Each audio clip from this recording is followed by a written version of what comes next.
o que ocorre é que a historiografía tradicional acuñou a idea de que Galicia é un territorio marxinal de Asturias. O sea, é unha metonimia, deixo completamente a volta. En vez de ser o que din as A fontes... parte pequena é a parte principal e a parte grande é a periferia. Pero además completamente anticientífico, porque por que vostede di eso? Vayamos ás fontes, e as fontes que din. Cal é a visión que tiña, por exemplo, Orosio, que era a visión clásica romana, e Orosio nos di claramente: Asturias e Cantabria son parte de Galaequia. É normal, porque era a provincia de Galaequia. Non había outra provincia, era a provincia de Galaequia. E Orosio, e entón, vostedes, se queren ser tan fiéis ás fontes, pois é unha fonte clásica potente. Ou se nos imos ao século VII a Isidoro, que é outra fonte moi válida, Isidoro. Que pensaba un señor do século VII? Pois Isidoro, nas súas etimoloxías, dase a circunstancia afortunada de que cando describe que é unha rexión, pois as rexións son parte das, do que chaman daquela, el término latino, das provincias. Provincia daquela era un termo moi amplo, era o equivalente a un reino. E as rexións son partes das provincias, non di ao revés, as provincias partes das rexións. As rexións son partes das... E entón, non sei por qué, a Isidoro, que era digamos, hispano-visigodo, se le ocurre poñer un exemplo. E di, por exemplo, e temos a sorte que o exemplo que pon é o seguinte: por exemplo, Asturias e Cantabria son rexións que son parte da provincia de Galicia. Pois o dixo Isidoro. Entón, con que autoridade despois se dá a volta e se di Galicia é parte de Asturias? Eso non ten sentido. Esa é a pregunta, con que autoridade? Que foi o que moveu as persoas a... Pois o que moveu é que, como xa che dixen, a historia forma parte da construción política do Estado, e o Estado español do século XIX pois vai a rastrear as súas bases. Entón vai na procura dunhas bases. De onde procede o Estado español? Porque hai unha visión hegeliana e darwinista de que todo ven do peor ao mellor, e o mellor é o que hai neses momentos, que é o Estado español. Todo isto parece que a historia está abocada, é unha visión finalista da historia. A historia está abocada a desembocar no mellor. É a visión do Estado de Hegel tamén. Todo isto é o que pese, a mentalidade que pese que domina neses momentos. Entón, a ver, que é o que desemboca no Estado español? Onde se anuncia? Como é o Estado español? O Estado español é católico, é unha monarquía constitucional no século XIX, un gran poder do rei, unhas cortes, pero ao mesmo tempo unhas cortes bastante conservadoras, e o catolicismo como religión esencial de España. España é católica, e por suposto a unidade. Eso é dogma. É dogma. A unidade que queda rota por o dichoso Portugal. É o que non cadra, non? O que non cadra aquí é Portugal aí metido. E entón van e descubren, bueno, estos son os visigodos.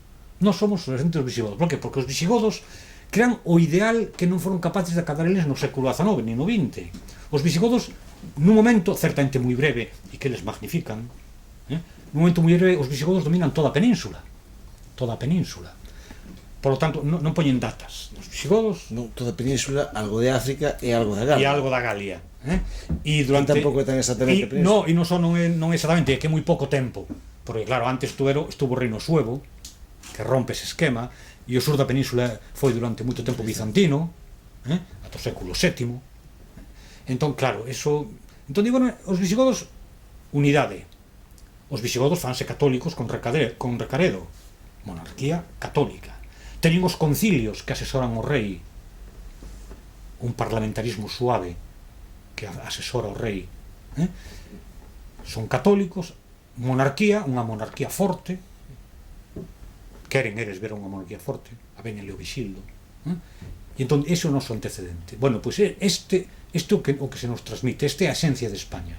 Por lo tanto, a esencia tense que transmitir por vía xenética. Como se transmite? Veñen os árabes e acaban con todo eso. Interrumpen, pero non de todo, porque queda en Asturias que se refuxian os visigodos. Entón, do reino visigodo hai un resquicio que vai a Asturias, e desde Asturias pasamos a León, Castela, os reis católicos unifican e desembocamos na España actual. Esa é a visión que hai aí. Nesta visión Galicia non pinta nada.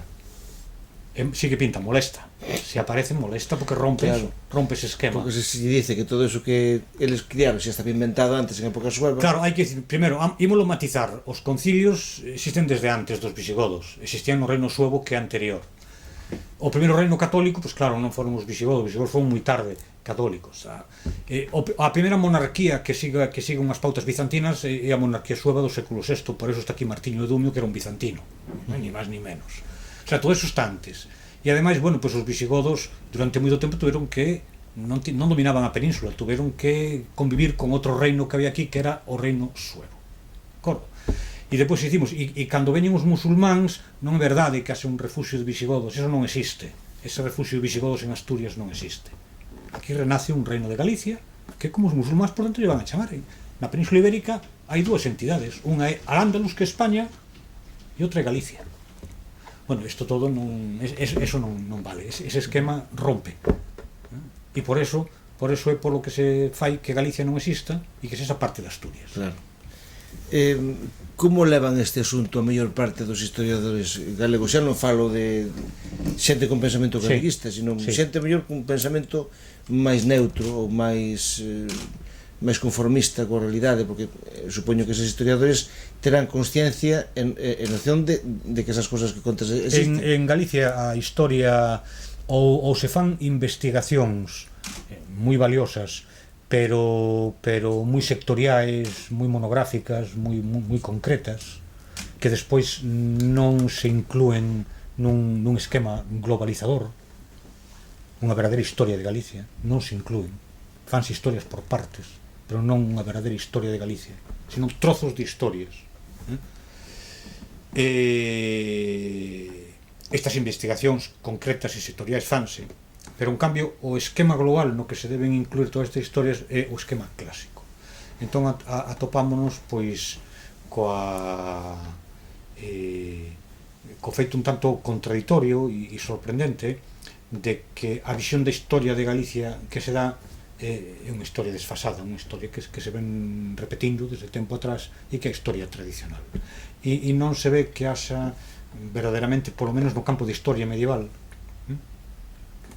Claro, despois da Idade Media non é tan complicado o asunto, porque finalmente Galicia forma parte do Estado español. Entón aí non é tan complicado. E ademais hai outras partes da historiografía onde hai sacado unha visión máis comprometida tamén, se está vendo unha historia máis comprometida, por exemplo, unha historia contemporánea, etc. Pero na historia medieval, que é onde se xera a maior confusión, onde temos o maior problema, non se dá roto o esquema clásico. A historia académica é unha historia conservadora nese sentido. Contabas nunha presentación dun dos libros teus, creo que era o último de Historia de Galiza, que o caso catalán, por exemplo, por comparar, foi capaz de organizar un congreso, e no congreso incluso ter un título bastante poderoso, non? Sí, un título incluso provocador, hai que decirlo, que era este congreso recente, que debe ser quizáis o congreso máis famoso de historia que houve en moito tempo, porque os medios deronlle muitísima publicidade. Para ben ou para mal? Eles deronlle propaganda, publicidade coa intención de darlle para mal, claro, por suposto. A xente acabou ollando para eles, claro. Chamou a atención, finalmente, un congreso de historia, que era un congreso tamén moi limitado a un certo ámbito preponderantemente académico, que foi, asistín ali, que era España contra Cataluña. O título alporizou, por suposto, e levantou as alarmas. Pero foi interesante observar o desenvolvemento deste capítulo e foi que efectivamente hubo unha gran alarma nos medios de comunicación tradicionais, a prensa, tal, pois se entrabas en internet buscando información, tamén sempre era unha información negativa, nunca había unha información positiva, nunca pois hai un congreso, nunca hai estas ponencias, mas era información xornalística, non era académica. Non, para nada, claro. Pero efectivamente non hubo non só non hubo información académica, senón que non hubo un posicionamento académico en contra. Se se chega a facer algo semellante... Até que te refires dos académicos españoles? Sí, non hubo, claro, non hubo. Non atopabas unha condena dese congreso, nin se rebatían as tesis propostas nese congreso, non se rebatían desde o punto de vista académico. Ningún historiador español saiu a palestra, foi quen de sair a palestra para condenar eso. Por qué? Pois porque o staff participante nese congreso era a flor e nata da historiografía, non só da historiografía catalana, senón do que ti podías considerar a historiografía española, incluso europea, no período contemporáneo. Ali estaban os pesos pesados da historiografía. Que historiador académico español se atreve a enfrentarse a esa xente? Non o fai, non se enfrentan. Quere isto dicir que Cataluña conta cun escudo non só ideolóxico, senón tamén científico e teórico moi potente para defenderse desta ofensiva estatalista tan potente que hai. Se se chega a facer algo semellante en Galicia, non teríamos que esperar a que os historiadores de fora nos criticasen, xa seríamos de aquí, xa seríamos de aquí inmediatamente, que se posicionarían dicindo que é unha especie de herexía. Cando fui un alumno teu, había algo que me chamou moito a atención, e que depois incluso manifestache por escrito. Eran certos elementos que pasan por típicamente españois, que realmente en orixen eran surxidos na Galicia. Estou falando, por exemplo, de elementos arquitectónicos ou elementos culturais de tipo religioso, por exemplo, o rito mozárabe, por exemplo, o arco de ferradura. Sí, por exemplo, teño un máis, por exemplo, teño o primeiro reino de Europa, que non se sabe que fomos o primeiro reino de Europa. Cando contas iso, a xente extraña. Sí, a xente como vamos ser o primeiro reino de Europa se non somos ninguén? Exactamente, non, a xente extraña é xa que Galicia fora reino. Hoxe en día xa é máis coñecido, está máis publicitado, pero había algún tempo, hai uns anos, que a xente preguntaba, pero que Galicia foi reino algunha vez? E efectivamente, non só foi reino, se nos poñemos, se o que quisemos é presentar un currículum, que non sería o caso, pero é un feito histórico que está aí, tampouco é cuestión de presentar currículum a ver se son mellores ou peores, simplemente o feito que así, o reino de Galicia foi o primeiro reino de Europa. No ano 410 os suevos establecen o primeiro reino, porque neses momentos ainda lle queda moito tempo de vida, medio século de vida o Imperio Romano. O Imperio Romano ainda existe, non asenta ningún outro reino no territorio, no solar do Imperio Romano, pero o reino de Galicia sí, e en Galicia xa no século V se emite moeda co nome dun rei, Requiario, aparece como rei de Galicia. E desde logo xa no século VI xa temos crónicas de fora de Galicia que te chamou galiciense reino. O reino non falan de reino suevo, sino de reino galego. Pero no século V, a principios do século V, temos constancia de que aquí hai un reino, o primeiro reino de Europa.